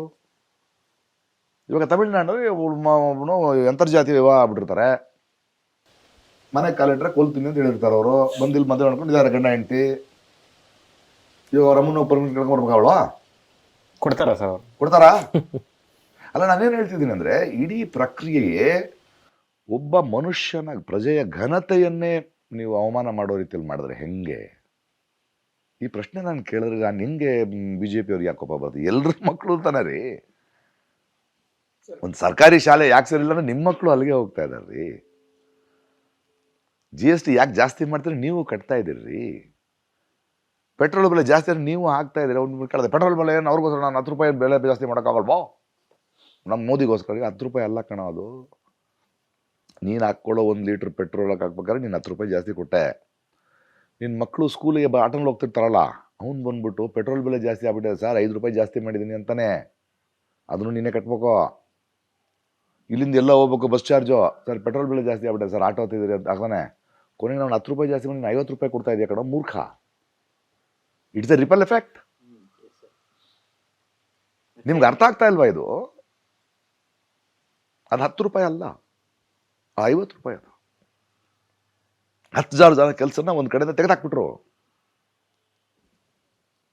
ಅದು 10,000 ಜನ ಅಲ್ಲ, 10,000 ಜನರ ಮೇಲೆ, ಒಂದು ಕುಟುಂಬಕ್ಕೆ ಒಬ್ಬನ ಮೇಲೆ 4 ಜನ ಡಿಪೆಂಡ್ ಆಗಿದ್ರೆ 40,000 ಜನ. ಅದು ಆ 40,000 ಜನರಿಗೆ ಇವನು ತೊಗೊಂಡು ಬಂದಿರೋ ಸಂಬಳಕ್ಕೆ ಅವ್ರಿಗೆ ಕೊಡ್ತಿರೋ ಸೈಕಲ್ ಪಂಚರ್ನವನು, ಶೌರ ಮಾಡೋನು, ಇದು ಅದೊಂದು 50,000 ಜನ. 10,000 ಜನ ನನ್ನ ಕೆಲಸ ತೆಗೆದಾಕ್ತಿದ್ರೆ 1,00,000 ಜನರಿಗೆ ಏಟ್ ಬೀಳ್ತದೋ. ಈ ರಿಪಲ್ ಎಫೆಕ್ಟ್ ನಿಮ್ಗೆ ಯಾಕೆ ಅರ್ಥ ಆಗ್ತಾ ಇಲ್ಲ? ಇವ್ರು ಕ್ಯೂನಲ್ಲಿ ನಿಲ್ಲಿಸ್ತಾ ಇದ್ದಾರೆ ನಿಮ್ಮನ್ನ. ಡಿಮಾನಿಟೈಸೇಷನ್, ಬ್ಲ್ಯಾಕ್ ಮನಿ ತಗೊಂಡ್ಬರ್ತೀನಿ ಅಂದ್ರಿ, ಬಂತಾ? ಇಲ್ವಾ ಬ್ಲ್ಯಾಕ್ ಮನಿ ದೇಶದಲ್ಲಿ? 500 ರೂಪಾಯಿ 1,000 ರೂಪಾಯಿ ನೋಟ್ಗಳನ್ನೆಲ್ಲ ಇಟ್ಕೊಂಡು ದೊಡ್ಡ ದೊಡ್ಡ ಕಂತಲ್ಲಿ ಸಿಕ್ಕಾಕೊಂಡ್ರಲ್ಲ, ಅವ್ರ ಮೇಲೆ ಎಲ್ಲಿದ್ದಾರೆ ಈಗ? ಅವರೆಲ್ಲ ಕೇಸನ್ನು ಬಂತ ವಾಪಸ್ಸು? ಉಳಿದಿದ್ದೇನೋ ನಿನ್ನ ದುಡ್ಡು ತೊಗೊಳಕ್ಕೆ 1,000 ರೂಪಾಯಿ ಮಾತ್ರ ತಗೊಂಡಿನ, ನನ್ನ ದುಡ್ಡು ರೀ ಬ್ಯಾಂಕ್ನಲ್ಲಿ ಇಟ್ಟಿದ್ದೀನಿ. ಡಿಮಾನಿಟೈಸೇಷನ್ ನಡೆದಿದೆ, ಎಂತೋಕೆ ನೋಡಿ, 2,000 ರೂಪಾಯಿ ಮಾತ್ರ ಕೊಡ್ತೀನಿ ಅಷ್ಟೇ. ಅಲ್ಲ, ಮಗುಗೆ ಅರ್ಜೆಂಟ್ 2,000. ಅದಾದ್ಮೇಲೆ ಡಿಮಾನಿಟೈಸೇಷನ್ ಅಂದ್ರೆ ಮಧ್ಯಮ ಒಂದು 65-70 ವರ್ಷ ಜೀವನ ಪೂರ್ತಿ ಸೇವ್ ಮಾಡಿ ಒಂದು 30 ಲಕ್ಷ ರೂಪಾಯಿ ಬ್ಯಾಂಕಲ್ಲಿ ಇಟ್ಟಿದ್ದಾರೆ ಅಂತ ಹೇಳಿ. ದಯವಿಟ್ಟು ಇವತ್ತು ನೀವು ಕರೆಕ್ಟಾಗಿ ಅವ್ನು ಹೋಗ್ಬಿಟ್ಟು ನಂಗೊಂದು ಇಮಿಡಿಯೇಟಾಗಿ 10 ಲಕ್ಷ ರೂಪಾಯಿ ಬೇಕು, ಡ್ರಾ ಮಾಡ್ತೀನಿ ಅಂದರೆ ಕೊಡಲ್ಲ ಬ್ಯಾಂಕ್ನವರು. ಯಾಕೆ ಅಲ್ರಿ ನನ್ನ ದುಡ್ಡು ಅಲ್ಲ, ಯಾಕೆ ನೀವು ಬನ್ನಿ ಮ್ಯಾನೇಜರ್ ಹತ್ರ ಮಾತಾಡಿ ಅಂತ ಇದ್ದಾರೆ. ನನ್ನ ದುಡ್ಡು ಸ್ವಾಮಿ ಅದಲ್ರಿ, ಅಲ್ಲ 10 ಲಕ್ಷ ರೂಪಾಯಿ ಯಾಕೆ ನಿಮಗೆ, ಸ್ವಲ್ಪ ಮ್ಯಾನೇಜರ್ ಹತ್ರ ಮಾತಾಡಿ. ಕಾರಣ ಹೇಳಿ. ಎಲ್ಲಿ ಬಂದು ಕೂತಿದ್ದೀವಿ ನಾವು? ಕೋವಿಡ್ನಲ್ಲಿ ಬಿಟ್ಬಿಟ್ರಲ್ಲ ರೋಡ್ನಲ್ಲಿ, ಗುಳೆ ಇಲ್ಲಿಂದ ಎಲ್ಲೋದ್ರು? ಒಂದು ಮೋದಿಯವರ ಅಥವಾ ರಾಹುಲ್ ಗಾಂಧಿಯವರ ಅಥವಾ ಯಾವುದೇ ಒಬ್ಬ ಮುಖ್ಯಮಂತ್ರಿಗಳ ಎಲೆಕ್ಷನ್ ಮೀಟಿಂಗ್ಗೆ ಲಾರಿ ಗಟ್ಟಲೆ ಜನರನ್ನ ಕರ್ಕೊಂಬರಕ್ಕೆ ಲಾರಿ ಬಸ್ಸು ಇದೆ ನಿಮ್ಮ ಹತ್ರ. ಎಲೆಕ್ಷನ್ ಬಂದರೆ ಓಟ್ ಹಾಕ್ಸೋಕ್ಕೆ ಗಾಡಿಗಳು ಕರ್ಕೊಂಬರೋಕೆ ಇದೆ ನಿಮ್ಮ ಹತ್ರ ಗಾಡಿಗಳು. ಕೋವಿಡ್ ಬಂದಾಗ ಯಾಕೆ ಒಬ್ಬ MLA, ಒಬ್ಬ MP, ಒಬ್ಬ ಪ್ರೈಮ್ ಮಿನಿಸ್ಟ್ರು ಬಸ್ಗಳನ್ನು ಮಾಡಿ ಅವ್ರ ಮನೆ ಕಳಿಸ್ಲಿಲ್ಲ? ಈಗ ಮತ್ತೆ ಯಾಕೆ ಕ್ಯೂನಲ್ಲಿ ನಿಲ್ಲಿಸ್ತಾ ಇದ್ದೀರಿ? ಈ ಪ್ರಶ್ನೆಗಳನ್ನು ನಾವು ಕೇಳ್ಬೋದು. ಓಕೆ ಸರ್, ಕೊನೆಯದಾಗಿ ಈ SIR ಪ್ರೋಸೆಸ್ ಬಗ್ಗೆ ನೀವು ಎತ್ತಿರೋ ಪ್ರಶ್ನೆಗಳನ್ನು ಎಲ್ಲಿವರೆಗೂ ತಗೊಂಡು ಹೋಗ್ತೀರಾ? ಕೋರ್ಟ್, ಸುಪ್ರೀಂ ಕೋರ್ಟ್ ಗೆಲ್ತೀವಿ. ಅಂದ್ರೆ ಈಗೇನು 65 ಲಕ್ಷ ಜನ ಪರ್ಮನೆಂಟ್ಲಿ ಶಿಫ್ಟೆಡ್ ಏನಾಗುತ್ತೆ, ಇವ್ರಿಗೆ ಇನ್ನೊಂದು ಗ್ಯಾರಂಟಿ ಇದೆ, ಈ ವಿಕ್ಟಿಮ್ಗಳು ಬರಲ್ಲ ಅಂತ. ಓಕೆ, ಯಾಕೆ ನಮಗೆ, ಎಲ್ಲಿ ನಮಗೆ ಅಂತ ಬೇಡ. ಪ್ರಜೆಗಳು ನಾವು ನಾವು ವಿ ಆರ್ ಸಿವಿಲ್ ಸೊಸೈಟಿ. ಬನ್ನಿ ಕೋರ್ಟ್ ಕೇಳುತ್ತೆ ಪ್ರಶ್ನೆ. ಸರ್ ನೀವೇನಾದ್ರೂ ಕಾಂಗ್ರೆಸ್ ಸೇರ್ತೀರಾ? ಬೇರೆ ಕೆಲಸ ಇಲ್ವ ನನಗೆ? ನಾನು ವಿರೋಧ ಪಕ್ಷ ರೀ, ನಿರಂತರ ವಿರೋಧ ಪಕ್ಷ. ಜನರ ಮಧ್ಯೆ ನೋಡಿ, ಭಾರತ ದೇಶಕ್ಕೆ ಆಯ್ಕೆಯಾದ ರಾಜಕಾರಣಿಗಳು ಬೇಕು, ಅವರನ್ನು ಪ್ರಶ್ನಿಸುವ ವಿರೋಧ ಪಕ್ಷ ಬೇಕು. ಮಾಧ್ಯಮ, ಪ್ರಜೆ, ನಾವೆಲ್ಲ ನಿರಂತರವಾಗಿ ವಿರೋಧ ಪಕ್ಷ. ಕರೆಕ್ಟ್ ಆಗಿದ್ದೀನಲ್ಲ? ಯಾಕೆ CJP ಪ್ರೊಟೆಸ್ಟ್ ಅಲ್ಲಿ ಭಾಗವಹಿಸ್ತಾರಲ್ಲ, ಏನಾದ್ರೂ ಒಳ್ಳೇದಾಯ್ತು ಅನ್ಸುತ್ತಾ? ನೀವು ಪ್ರಕಾಶ್ ರಾಜ್ ಭಾಗವಹಿಸಿದ್ರೆ ರೀಲ್ಸ್ ಮಾಡ್ತಾ ಇದಾರಲ್ಲ ಸಾಹೇಬ್ರು, ಫ್ರೆಂಡ್ಸ್, ದೋಸ್ತ, ಸಾಥಿಯೋ, ರೀಲ್ಸ್ ಗಿಳಿಸಿದ್ರಲ್ರಿ, ಹೆದರಿಕೆ ಶುರು ಆಯ್ತೋ ಇಲ್ಲೋ? ಆಯ್ತು, CJP ಆಗೋಯ್ತು. ಇವಾಗ ಏನಾಗ್ತಿದೆ? ಉತ್ತರ ಪ್ರದೇಶನಲ್ಲಿ ಸ್ಕೂಲ್ಗೆ ರಸ್ತೆ ಸರಿ ಇಲ್ಲ ಅಂತ 8ನೇ ಕ್ಲಾಸ್ ಮಕ್ಕಳು 10ನೇ ಕ್ಲಾಸ್ ಮಕ್ಕಳು ಕಲೆಕ್ಟರ್ ಆಫೀಸ್ಗೆ ಹೋಗಿದ್ದಾರೆ. Gen Alpha. ಮೊನ್ನೆ ಅವರು ಚೀಫ್ ಜಸ್ಟಿಸ್ ಅವ್ರು ಬರ್ತಾರೆ ಅಂತ ಹೈದರಾಬಾದ್ನಲ್ಲಿ ಒಂದು ಲಾಯರ್ಸ್ನ ಇದು ಮಾಡಲ್ಲ ಅಂದ ತಕ್ಷಣ ಇನ್ಮೇಲೆ ಅವ್ರನ್ನ ತಗೊಳಕ್ಕಾಗಲ್ಲ ಅಂದ್ರೆ ಮತ್ತೆ ವಾಪಸ್ ತಗೊಂಡಿದ್ದಾರೆ. ಜನರಿಗೆ ಇವ್ರನ್ನ ಪ್ರಶ್ನೆ ಮಾಡುವ ಒಂದು ಧೈರ್ಯ ಅನ್ನೋದು ತುಂಬಿದೆ. ಇವತ್ತು ನೋಡಿ, ಅವನ ಅಬ್ಜೆಕ್ಟ್ ಚಿಪ್ಪೆ 15ನೇ ತಾರೀಕಿಂದ ಇವತ್ತಿಂದ ಸರ್ಕಾರಿ ಶಾಲೆಗಳನ್ನ ಸರಿ ಮಾಡಿ. ರಾಜಕಾರಣಕ್ಕೆ ಬರ್ತಿಲ್ಲ ಅವರು. ಇವತ್ತೊಂದು ಸ್ಕೂಲ್ ಒಳಗೆ ಹೋಗಿದ್ದಾನೆ, ಟಾಯ್ಲೆಟ್ ತೋರಿಸಿದ್ದಾನೆ. ಕ್ಲಾಸ್ ರೂಮ್ ಒಳಗೆ ದೇವನರ್ ಫಡ್ನವೀಸ್ನವರ ಇದಾಕಿದ್ದಾರೆ.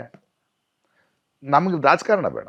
ಇವಾಗ ನಾವಿಲ್ಲೂ ಗೌರ್ಮೆಂಟ್ ಸ್ಕೂಲ್ಗಳು ಹೋಗ್ತೀವಿ, ಫೋಟೋ ತೆಗೆದು ಕಳಿಸ್ತೀವಿ. ಕೆಲಸ ಮಾಡಬೇಕಲ್ಲ ಸ್ವಾಮಿ, ನೀವು ಮಾಡದಿರೋದು ಹೇಳಕ್ಕೆ ಬೇಡ. ಇಲ್ಲಿ ತನಕ ಹೇಳೇ ಇಲ್ಲ, ಬರೀ ಇವ್ರು ರಾಜಕಾರಣ ನೋಡ್ಕೊಂಡು ಕೂತ್ಬಿಟ್ವಿ.